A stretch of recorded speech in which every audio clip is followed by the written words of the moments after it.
Mark Hinton in London last updated 171102112017-1 News. The former NRL winger has been named on the bench for the All Blacks to face the Barbarians in London. David Rogers Images. Matt Duffie will make his first appearance for the All Blacks off the bench against the Barbarians at Twickenham. Renee McKay. Getty Images. Matt Duffie on his way to the tree line for the Blues earlier this year. Rugby. To hear Matt Duffie tell his own story, you might wonder how on earth he ever made it onto Steve Hanson's All Blacks November touring squad. The guy is not just bereft of swag, seemingly incapable of braggadocio, and probably one of the great fairy tale stories of this rugby season, but he's beauty honest about what he perceives to be his own blatant limitations. After being named to make his first appearance off the bench for the All Blacks in Saturday's November tour opener against the Barbarians at Twickenham, the 27-year-old Aucklander told New Zealand media in London he was still trying to figure out how the heck he'd made it to the equivalent of rugby's promised land. Remember, this is a guy who, by the time he was 24, had been through 8 surgeries and 2 major ACL ruptures.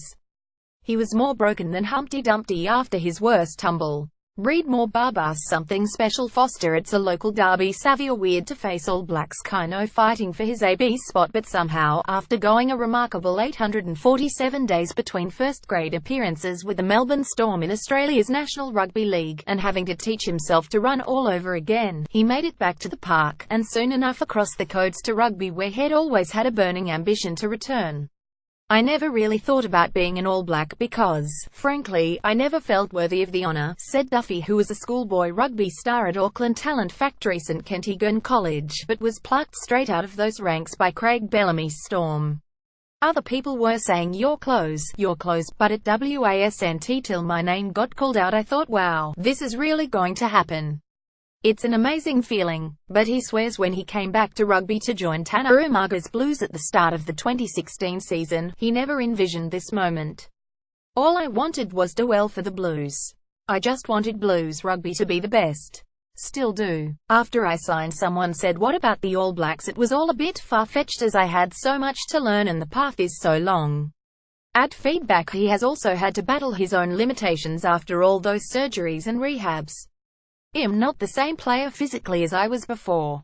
I've probably lost a yard of pace, but mentally I'm 10 times better after going through that adversity. He has, simply, learned to embrace his limitations, and it has seen him play his way onto the All Blacks after standout campaigns with the Blues and North Harbour in 2017. The old rugby saying is it's 90% mental, and I'm a massive believer in that, he says. It's a good thing too, because if it was physical it'd probably be out the back door. Coach Steve Hanson loves the story of perseverance and persistence. He's not a baby. He's been through the mill, has had some horrific injuries, and had to climb back on the horse and show some strength. You'd expect someone like that to cope with what happens. Duffie grins heartily at the prospect. After a busy week battling jet lag, and then proving himself on the training paddock as new kid on the block, his body is hurting a little. Of course, he is no stranger to pain. Stuff.